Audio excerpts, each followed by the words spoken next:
là nào nuôi con của nuôi đấy tầm tí đã nào xong quanh ra đi vậy á nào quanh ra là cả ta nào chỉ nuôi con của nuôi mồ tầm tí ốt đá mồ tầm tí ốt đá nào xong quanh nào dân rồi là vì cơn giận con người ta không làm nên xử con mình rồi mom hè nãy ai yêu chuyện hay sao nào đi Paul phù cho tinh nào đặt người nào nuôi hè màu tầm tí ốt đào nào phải đặt gì vì nó nào phải ra đó cười tây hè thì nào chỉ nuôi tầm ác nam hay nào chỉ nuôi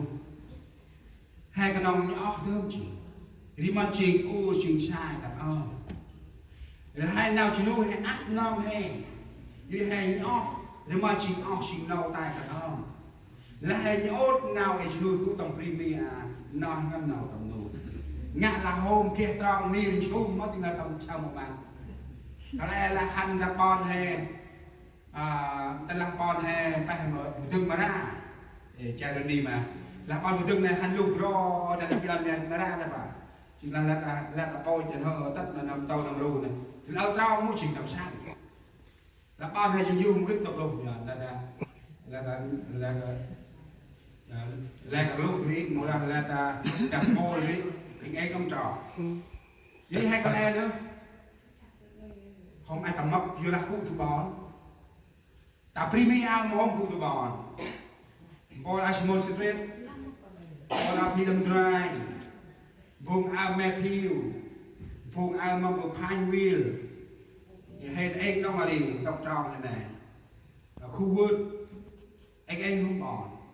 là tầm nuôi hay một gặp tấm là hòn là đi không tầm sao dùng là quay là sao hay một mà còn mình cướp một mà vừa chỉ miêu chỉ việc quay ra cướp mà đi là cướp mỗi mà còn thật là cướp mỗi mà chờ phải đi một gặp đông việc quay ra cướp mà thì là cướp nào đi xuyên cướp được phù ý kia ý chiên ý lao là cướp nuôi vì là quay ra là nào chỉ nuôi con đấy một tầm tí đã nào sau quay ra vì nào quay ra tí cướp lại ngồi xe là ăn hè kít tí là hè tầm nuôi tầm cái đây là tí ngân bài nào đi xuyên còn đấy vì nào quay ra tí mà lại ngồi bò phùng cho cái tinh bài nào rằng người tí là đấy quay ra là nào chỉ nuôi con đấy một tầm tí đã nào quay ra nào sau quay nào như là nó ăn hè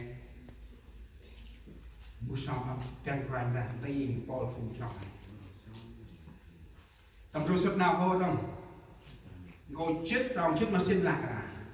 hay là rìa ngoài về tức là kia sẽ có cái hình trên tờ giấy thì mà quay lại ngoài về là ấp ngơi là nhân lào tây nghĩa là hàm phú nam còn dưới đang bơi hàng chiên lòng mình mà mở thì đồng là ấp ngơi mà mở na hem kia nào em làm na hem kia nào vậy nào anh ra chậm là cả cướp lên ngôi xe mà mở tìm là mổ hệ lắm lời vì vi phạm nào có thiếu nhưng ai cấm giữ miệng mình là khôn ngoan là ấp ngơi nói ngắn kia nào đi vì là vũ nóm lao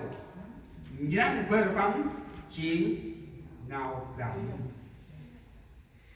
buông hè là bắt quay là hẹp mà quay là ẩn mơ là vẽ ở cắt mắt à tụi mình là hôm nào bữa nào ngồi ta đào thao đào sờ tăng cái một quay là ẩn mơ sao mà được là quay là ẩn buông ta coi nó đáp đông cái nắp sau buông nắp coi sau buông coi đi không chỉ quay là ẩn buông này mơ nó quay ra lạc là anh hẹp lao như thế buông bữa này ta là hàng một đầu như đang mong quay ra là ấp ngồi nói ngân kia đầu này là ấp ngồi nói ngân một kia là quay là ấp ngồi một kia nói không dùng phù nào vậy ấp ngồi trong bao ngồi tôi làm được đồng mà ấp ngài này chơi đồng ấp đây để kể đô ấp câu này party ấp sang nghi để chỉ luôn nào cũng nói hàm rình cái đi là hàm ra cái lẽ nào ấp nào ngồi thấy ra sai bu bừng ngồi ấp thèm ăn là thì âm mình phải này cưa hay bằng ngồi mà ngồi cái đi bằng hôm kia nào ngồi nói mà bự ngồi ta mình ngồi ngay này hay lúc hay mom qua ngăn phải hành kêu hành sai hành mình hành pan hành định hành vững thì ta đi ngồi trong tất thực hiện sai cứ vui bằng này mốc bằng cài cứ nhá con em mà này đến ta mới vô bằng con em cứ một hít nào rồi và cứ một hít nào đào cứ một hít nào em mong bước mong ngài bằng cái này nào chứ nào hít vào cứ một hít hiện ta là cướp đã băng mốc của mình ra chấp nhé hiện ta bị lục bằng lối chỉ đang mong mừng tắt bà hiền là mà ao lòng con mà mừng giờ miền này là con cạt bự miền giờ miền là cạt mẹ miền anh bự ghét là cái này ta lại là ở đây giờ cạt thì đứt cái này anh tìm ra bớt cái này ở chuyện nào thì đông măng ơi ngài cứ chỉ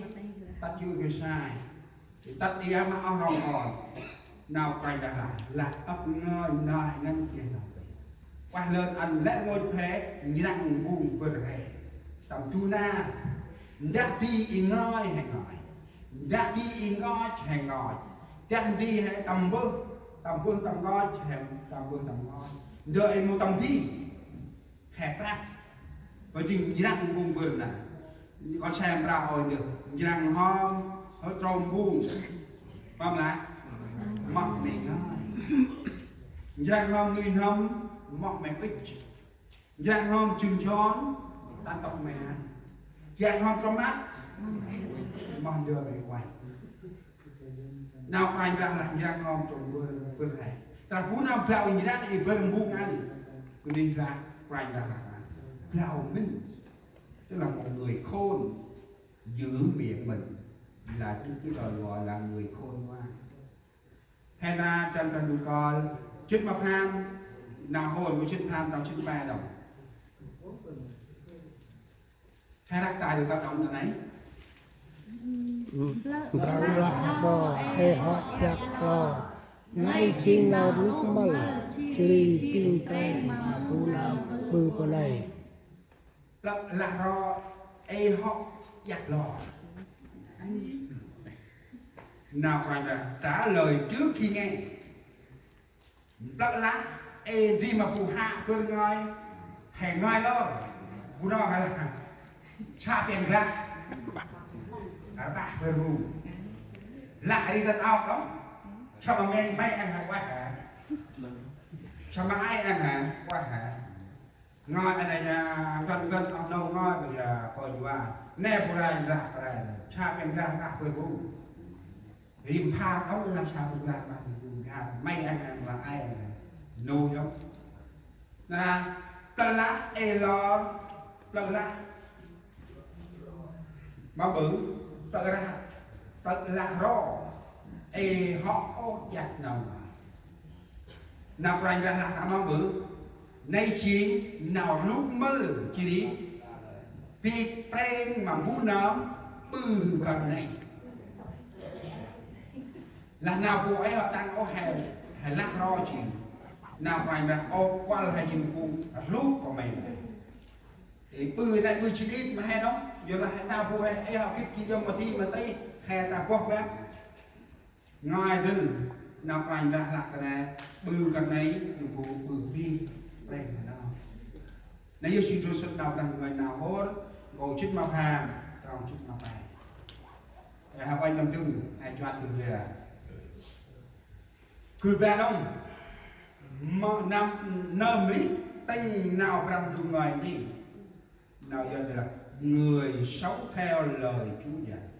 tín hữu sống theo lời Chúa mà người đó sống theo lời Chúa dạy cùng cho riêng tinh nào rằng dùng người nơm này đi tinh nào rằng dùng người đi trong cái chiếc mong ngoài và câu chuyện đó